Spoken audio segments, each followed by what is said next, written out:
नमस्ते। यदि आप हमारे चैनल पर पहली बार आए हैं तो चैनल को सब्सक्राइब करना ना भूलें। एक सवाल जो अक्सर उठता है वो ये है कि जो हमारा प्राचीन साहित्य है उसे आज की पीढ़ी के लिए दिलचस्प और रेलेवेंट कैसे बनाया जाए। ये एक बहुत बड़ी चुनौती है ना? तो इसका कोई हल है क्या? हाँ, बिल्कुल है। और इसी सवाल का एक शानदार जवाब है डॉक्टर राजकुमार का प्रोजेक्ट अरबिंदो की। वो एक जबरदस्त क्रांतिकारी थे जिन्हें 1906 में अलीपुर बम कांड में आप समझिए फंसा दिया गया था। अब जेल में जहां सब कुछ बिल्कुल अंधकारमय लग रहा था, उन्हें एक रात एक सपना आता है। सपने में वो देखते हैं कि भारत माता एक कैदी की तरह रो रही हैं। और बस यही वो पल था जिसने इस कमाल की कविता को जन्म दिया। लेकिन ये कविता सिर्फ श्री अरबिंदो की नहीं है। असल में ये उस आवाज के बारे में है जो उन्होंने सुनी। ये तो उस पूरे राष्ट्र की आवाज थी जिसे भारत माता का रूप दिया गया। तो कविता की शुरुआत होती है ना, वो बहुत ही गहरे दुख और निराशा से होती है। ऐसा लगता है जैसे एक माँ का विलाप है जो अपने बच्चों की बुरी हालत देख रही है।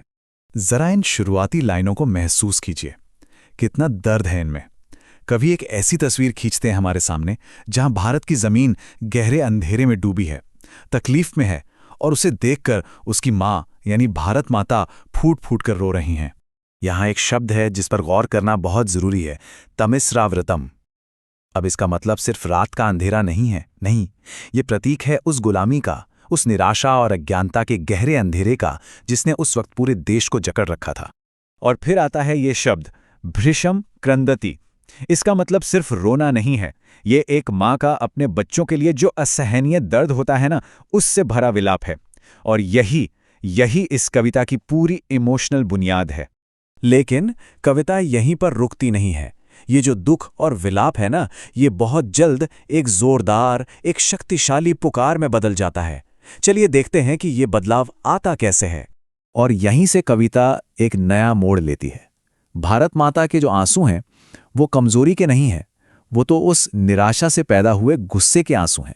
तो सवाल यह है कि वो अपने बच्चों से कहती क्या है। सुनिए जरा, कितना सीधा और चुभने वाला सवाल है ये। वो पूछ रही है, कहाँ है तुम्हारे धनुष, कहाँ है तुम्हारी तलवार, मतलब तुम्हारा पराक्रम कहाँ गया। ये तो एक सीधी सीधी चुनौती है। और फिर आती है वो लाइन जो अमर हो गई, उत्तिष्ठतो उत्तिष्ठत सुप्त सिंहा। ये सिर्फ एक पुकार नहीं है, ये एक दहाड़ है। वो अपने बच्चों को भेड़ बकरियां नहीं कह रही हैं, वो उन्हें सोए हुए शेर कह रही हैं। मतलब ऐसे शेर जिन्हें बस अपनी ताकत को फिर से जगाने की जरूरत है। तो अब सवाल ये है कि इन सोए हुए शेरों को जगाया कैसे जाए। इसका तरीका कविता बताती है, उन्हें उनके शानदार अतीत की, उनके गौरव की याद दिलाकर। भारत माता अपने बच्चों को उनके पुरखों की याद दिलाती हैं। वो बताती हैं कि तुम्हारे पूर्वज सिर्फ बहादुर ही नहीं थे, वो ज्ञानी थे, तपस्वी थे। अब सोचिए, ये अपना आत्मसम्मान, अपना सेल्फ रिस्पेक्ट जगाने का कितना जबरदस्त तरीका है। और ये जो पुकार है ना, ये किसी एक इलाके के लिए नहीं है। आप देखिए कविता में कितने स्मार्ट तरीके से पूरे भारत के पुराने इलाकों का नाम लिया गया है। अवंती और मगध से लेकर बंगाल तक, दक्षिण के आंध्र चोल से लेकर पंजाब तक। ये असल में एक बिखरी हुई जमीन को एक राष्ट्र बनाने की पुकार थी। और ये एकता सिर्फ जमीन की नहीं थी। कविता में त्रिमूर्ति को पूजने वालों को तो बुलाया ही गया है। साथ ही यवन यानी उस समय मुसलमानों के लिए इस्तेमाल होने वाला शब्द, उन्हें भी पुकारा गया है। अब सोचिए, उस जमाने के हिसाब से ये कितना बड़ा और कितना हिम्मत वाला संदेश था, एक इंक्लूसिव नेशनलिज्म का। तो अब जब हम कविता का जो मेन मैसेज है उसे समझ गए हैं, तो चलिए एक कदम पीछे हटते हैं और इसके असर के बारे में सोचते हैं। इसका इम्पैक्ट क्या हुआ होगा। असल में बात यह है कि सन्मति प्रबोधनम को सिर्फ पढ़ने के लिए लिखा ही नहीं गया था। इसे लिखा गया था महसूस करने के लिए, इससे इंस्पायर होने के लिए और एक्शन लेने के लिए।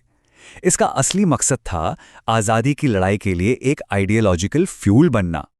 और आखिर में यह कविता हमें आर्ट की, कला की यूनिवर्सल पावर की याद दिलाती है।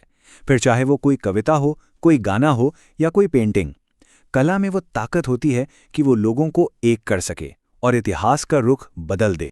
तो चलिए हम वापस उसी सवाल पर आते हैं जहां से हमने ये सारी बात शुरू की थी। एक कविता जो लिखी तो गई एक जेल की अंधेरी कोठरी में, लेकिन जिसने लाखों लोगों के दिलों में क्रांति की आग जला दी। इसे जानने के बाद क्या ये कहा जा सकता है कि विचार और शब्द किसी भी हथियार से ज्यादा ताकतवर होते हैं? ये एक ऐसा सवाल है जो वाकई सोचने पर मजबूर करता है। वीडियो आपको अच्छा लगे तो लाइक करें, शेयर करें और ऐसी ही ज्ञानवर्धक एवं रोचक एनिमेशन वीडियो देखने के लिए हमारे चैनल के साथ जुड़े रहें। धन्यवाद।